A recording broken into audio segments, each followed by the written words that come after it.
Hello, everyone, and welcome to a special review here of I would say the surprise biggest hit of the year so far in many ways, critically, box office, and with the fans. We are talking about Top Gun Maverick, um, and I'm joined by Antony to do such. Hi everyone.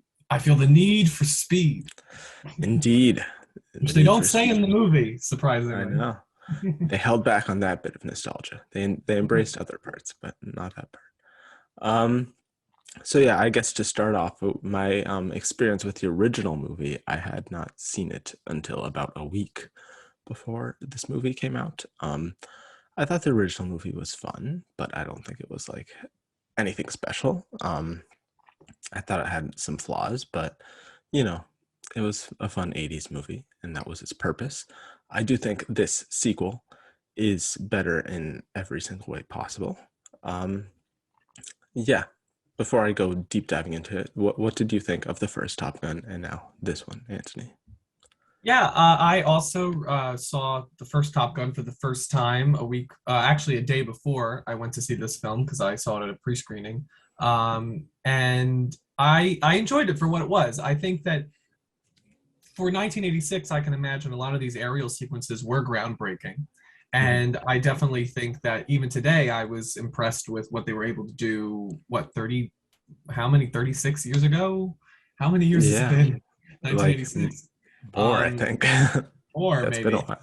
while. So like, yeah, that is still, I think, really impressive. I did find myself caring about the characters. I thought they were well established, and I think the actress did a nice job. So I did enjoy it. I enjoyed it more than I thought. Um, but as you said, I think Top Gun Maverick is just a soaring cinematic achievement. I think very similar to Mad Max in terms of how those original movies definitely, I would probably say the original trilogy of Mad Max is better than Top Gun, but like Mhm. they definitely felt like they were gearing up and they were getting ready for the cinematic achievement that is the new legacy sequel. And yeah, Top Gun Maverick was just a soaring accomplishment technically.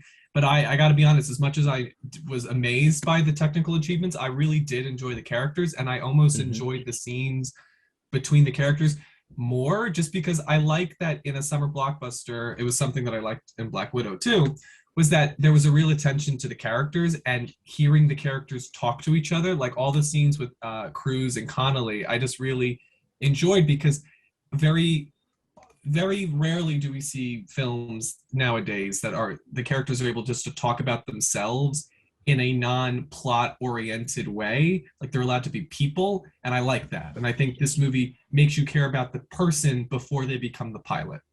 Yeah, yeah, definitely. I agree. I think in block this is like the ideal perfect summer blockbuster that everyone should strive for because not only is the action incredible, but I would agree. I think the quieter moments between characters, like the scene with Tom Cruise and a certain other character returning from the first movie that I won't spoil. But I thought that was one of my favorite scenes in the movie, as you mentioned, Tom Cruise and Jennifer Connelly on the sailboat. I actually thought was also a really good scene. So I think those moments like that, I think really make it more than just like a popcorn movie. It adds some real depth and character and emotion to it, which honestly surprised me. To be honest, after seeing the first film, I didn't quite expect it from this one, but it worked out well. There's a great moment when Tom Cruise has to escape Jennifer Connelly's bedroom because her daughter comes home Yes. early, and in any other movie, especially in any other summer blockbuster, they would just let the joke be that he jumps out the window, but the daughter's looking at him square in the face. Yeah. And like that would be the joke and the scene would end. But then the daughter gets this very touching line about don't hurt my mom again, don't break her heart again.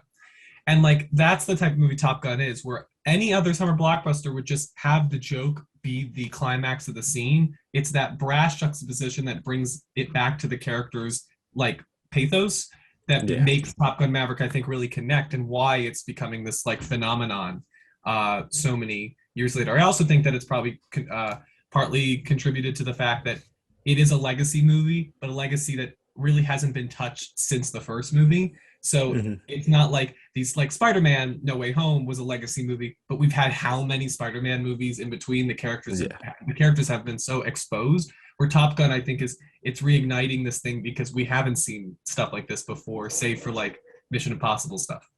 Yeah, yeah, definitely. I mean, Christopher McQuarrie is Tom Cruise's special guy. Everything they both touch is just turns into gold.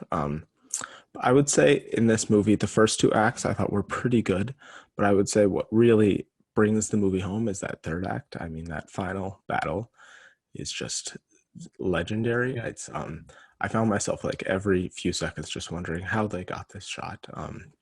Just cinematically, like incredible. I mean, just seeing like the actors' heads like poking out of like they're like at the bottom of the frame, and you just see like the actual like flying behind them, like the force of gravity like bending and collapsing, and it's just it's surreal. It was Yeah. really really good. The actors experienced more G's making this movie than Neil Armstrong did going to the moon, which is a little fun and like blowing your mind fact about how this Yeah, movie. And I think, listen, if Mission Impossible didn't do it, if John Wick didn't do it, this is the clearest case for establishing a best stunt ensemble category yes, at the Oscars. The SAG Award to do it, and I really respect it's that they gonna do. win. It should. I definitely think it is a strong contender to win. But yeah, I just think that it's about time that we recognize this very specific type of execution, and especially when it's done so artfully here. Like like we forget about the Mach 10 sequence at the beginning of the film. I mean, that would be Yeah. like a defining scene in any other movie, but here just one of the many. Hmm. So I mean, that scene alone, I like it actually reminds me, and we'll get into its Oscar chances, but this Yeah. reminds me a lot about Free Solo, and it's a very Mm. like in how I'm thinking about it in terms of awards consideration. Like I think Free Solo should have gotten a Best Cinematography nomination for what it was able Yeah. to achieve. Yeah, it's not similar to its other nominees, but I don't think that means it should be disqualified. And I think the same thing here. This isn't your typical like, oh, the frame has so many signifiers in here, or the coloring is perfect. What they were able to capture in a camera and the process of doing that, I just think was absolutely phenomenal Yeah. throughout. Yeah. Really, really dedicated. Everyone in the movie was very dedicated to this, and it turned out very well. Um, Cast wise, I would say the standout here is Tom Cruise, as I think it is designed to be that way. I do think, honestly, this is the best performance I've seen from him in a little bit, especially since he hasn't been doing a ton of dramatic movies lately. There are some really good moments for him. I mean, he is, in my opinion, I think the last true movie star, at least of his own kind. And I find it funny how the movie kind of treats his character similarly, kind of like a relic, but also kind of like holding up to him up to this like godly status. Especially with that line that they always put in the trailer, like "Your kind is headed for extinction, maybe so, sir, but not today." I always think like they're also talking about movie stars a little bit there. It's my But own maybe not. Maybe insight. this movie can birth some more because like Glenn Powell is Hopefully, giving off some major movie star yes, vibes. yes, he would be deserving. Yeah. Yeah, I think he would probably be my second biggest standout. Him, and I think as much as I'm not a huge fan of Miles Teller, I do think he was very good in this movie. I've enjoyed him in I think every movie I've seen of his. I mean, not many people could make those Divergent movies watchable, but I mean, True. he was fine in his role. But I mean, Whiplash, he was extraordinary. I really loved him in Joseph. It's Kalinske or Kaczynski? Kaczynski. I think Kaczynski. Yeah. Kaczynski, Joseph Kaczynski's previous film, Only the Brave, which starred him and also Jennifer Connelly. It's a really great underseen movie about the sacrifice of some firefighters. I believe it was the most lost firefighters since 9/11. That was what Oh, this event was about. wow. And it was a really just beautiful film. And he's great in it. So yeah, I have always been a fan of Teller, and I'm glad that he was able to really, stick it out and wait for a role like this. Because I do think this is going to be another lapse on his career. Definitely. And he's got the offer going on whatever streaming service Yeah, that is. I'm not watching it, Paramount but Plus. yes, they're growing. They're growing. But yeah, I think this movie does take its own like internal like mythology and history, and presents it with like actual weight and consideration, and it actually cares about it. And I think that is something all these legacy sequels should do. So Well, yeah, it embodies my favorite quote about filmmaking, which is Emma Stone's quote from La La Land, where she goes, people love what other people are passionate about. And I think this movie, whether it's being passionate about the planes and the airfare and like this type of camaraderie and community among these pilots, the filmmaking process, I just think that the fact that we're talking about this now and we're not talking about it as a Paramount Plus exclusive a year ago, Oh like God, yeah.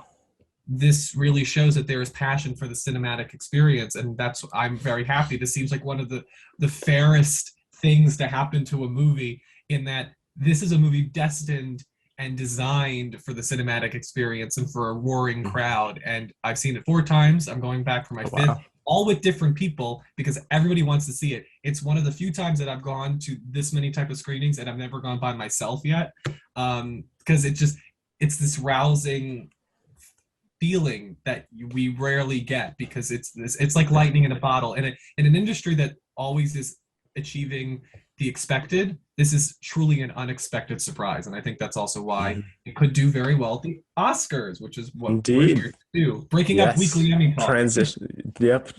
There's some Oscar contenders. You never know. I mean, Get Out came out in what, February, March. So Hey, everything everywhere all at once, you know. also that, yeah, yeah. So I think there is some potential here. So I guess you can start it off. What are the chances you think it has at the Oscars this year? So my definites, I think the definite categories that I think Yes. it will get nominated for are best sound, Hmm. best film editing, Yes. best visual effects. Hmm. My maybes, just because it's depending on the competition, best cinematography. Uh oh, maybe I think it definitely is best original song, Yeah, for I Hold think My it could Hand, maybe win Lady that, to Gaga. be Yeah, honest. I think it could win. Yeah, because I remember there was a time when we were thinking that like No Time to Die wouldn't get in, and then it Yeah. obviously won the This movie, I category. think, could be very similar to that movie in terms of Oscars, maybe even better. But Yeah, I honestly think it's going to follow the No Time to Die trajectory. And then my long shots, best actor, because I think we have to mention it yeah, because this yeah, could happen. But Charlize Theron didn't happen for Mad Max. Downey Jr. didn't happen for Endgame. So I do hmm, think that these long time performances for these iconic characters, he would have to pull off a performance and a trajectory similar to Sigourney Weaver in Aliens, which I don't think is yeah, impossible. But I also think that, you know, I wonder if after last year's ceremony, if the Academy is going to want to try and create a very simplified, no controversy show. And I wonder the baggage that comes with Tom Cruise's personal life, if that affects him, if that affects the industry voting for him. It's why I think we'll never see John Travolta get another nomination in his life. Um, yeah, so it's also because he makes movies like The Fanatic and Gotti, but yeah, uh, yeah. His career is not quite I on the same digress. level as Cruise's yet. But we'll see. I think that in the end, the people, if Tom Cruise is going to build momentum for a Best Actor campaign, it could go the way of like Green Book, where people are just, and I'm not equating the two's work. I'm just saying that Green Book was the type of thing that the controversy and like, or Mel Gibson, like people like just they really loved what they did, and any controversy just did not stop them. So I think he could, but I think it's a long shot given how stacked this year is. I mean, you have a Yeah, Scorsese and a Spielberg movie. Like, I don't know if Cruise is going to be able to weasel his way in, but he could. yeah, He could, just because there's such sentimentality for him. And I think that, listen, if it gets a Best Picture nominations, which we can talk about maybe separately, hmm, he is a producer, so he would get yes, nominated with that. And I feel like, even though we say that they usually don't do that type of thing, like they're not nominating Robert De Niro for Best Actor because they're like, oh, we covered him in Best Picture. Like, yeah. that's not how they vote. They just They don't didn't think want that to vote for much. Robert De Niro. But I could see some people being like, if we give it all these technical categories and we feel bad because Tom Cruise isn't, we then realize that he's nominated for Best Picture, and then that covers it. Like, because I do think that he's beloved, but I still think we didn't see Daniel Craig get nominated. We didn't see Hugh Jackman get nominated. They don't tend to go for this type of performance. And Yeah, it's good in this type of movie and it's wonderful, but it's not like, compare this to like Adam Driver or Joaquin Phoenix or like Anthony Hopkins. Like, these aren't the type of performances that they go for. But I'm going to no, mention it just in case. So yeah, I think best sound, best visual effects, best film editing, and Best Original Song are definites, and I think they could win some of those. It's Yeah, that Everything Everywhere All at Once and Avatar 2 are going to be they're gonna fight for the rounded techs. for those. And then my maybes are Best Cinematography, Best Picture, and Best Actor. Yes, yes. Off that best picture idea, I do think when you think of this movie, unlike a lot of movies, you think of like the director first. I do think when you think of this movie, like creatively, also, the first name you think of is Tom Cruise. Like, I don't think you're like, this is a Joseph Kosinski movie, to be honest. I mean, Yeah. he did an incredible job, but I think the first name is going to be Tom Cruise. Yeah. So I think that could help I mean, as all well. respect to him, but like the fact Yeah, that I didn't know if it was Kalinske or Kaczynski yeah, proves that. exactly, exactly. It's a cruise film. But I would agree with you. Definitely best sound. I think it could win that maybe. Best visual effects. I think it could probably get in there, especially because last year they nominated No Time to Die, so it shows that they're still embracing some of the more subtle visual effects. I know a lot was done here practically also, but I'm sure there's some visual effects. Um, Best original song. I mean, it's Lady Gaga. It's a pretty good song. It's a Top Gun song. I don't Which know the what original Top Gun song also won Best Original Song. it So there's a did. precedent for this. It's, I think, very similar to Bond. There's a precedent in this category doing well for this franchise. Yeah, definitely. Yeah, I'm not. I mean, we really don't have a huge idea of what the competition is for that either. I mean, I'm sure there'll be a Black Panther 2 song, maybe some Disney song, but that's really all I can think of. So I think right now it's the front runner, I'd say. Diane Um, Warren will probably be in there. she'll be there somewhere. She always is. Then yeah, definitely also best film editing. I do think I think the best route that this movie could maybe have is like a Ford v Ferrari route, whereas I think No Time to Die it's more weaker route. I think Ford v Ferrari is like the best possible route because it's like kind of like a dad movie, but it's also thoroughly entertaining. It's a bit of a technical achievement. And Ford v Ferrari did win one sound category and one editing, which is those two are, at least in my opinion, I think very connected, as we saw the past 2 years with Dune and Sound of Metal. Um, this year's it's trickier because I think last year it was like much clearer. Like, yeah, Dune is going to win sound. I don't think there's like a clear sound winner this year. It's usually the more like technical movies. Um, so yeah, I think there's a world where it could win film editing because I don't know if like say Killers I of the mean, Flower I'm Moon pulling is for gonna win. Everything Everywhere All at Once, but I think both are. As Yes, far as like, I want that to get nominated and be in the conversation, but as far as a win, I mean, they're both like brilliant. And then, yeah, we still have a whole like yeah, have half a year left, so it's we do, crazy. Yeah, we do. I think this is going to follow. It's either going to be a Ford v Ferrari where it gets those technical categories and also just gets a lone like Best Picture nomination as far It's as like the above ninth the slot. Yeah. line. But I could also see it like following like The Force Awakens, where it got like editing, Mm, sound, visual yeah. effects, and like it get and it getting like you know consider like five below the line, and so Yeah. that would be like akin to No Time to Die, Force Awakens. I think it's going to do that. The Best Picture thing, Really depends like on the competition. yeah, it really depends, but I could see it happening. But like I do wonder, like, I feel like Mad Max Fury Road, which is the precedent for this, did have more artistry to it. It Like, did.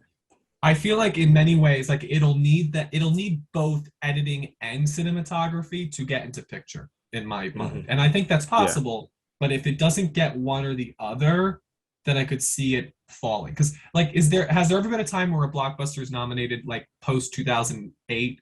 um, when they expanded the category that it didn't get both and still managed to get in picture. Like Dune got Um, both, Mad Max got both, and I think both of them won. Oh no, Mad Max lost cinematography, The Revenant, but they both got nominated. I mean, it's very different, but I know Toy Story 3 was a blockbuster and it didn't get either of those, but it's also animated. So Yeah, that was in a year of 10. I know District 9 also, that's not a blockbuster really either, but also that got was in. that. I think that was the year after Dark Knight, so I think the It Oscars was. it was their reactionary phase of let's just nominate a bunch of blockbusters. Yeah, it was an Um, interesting nomination for sure. Also, can we just to take the moment? Animation has cinematography. It If does, anybody and it confused, deserves the nominations. and visual effects can also have cinematography. Just so you know. Yeah, I think Kubo is like the only one to have ever like broken in there in the past few years, which is sad. Yeah. But yeah, But even then, that's like different because that's like there's an actual canned camera taking animation. pictures. Yeah, So but yeah, so when we get to Avatar 2 and people are like, the cinematography is gorgeous, and people are like, it's not cinematography. It is. Yeah, yeah. I think it's also worth mentioning Paramount is not like a huge awards like studio in terms of like winning some Not stuff. They've anymore. won They used before. to.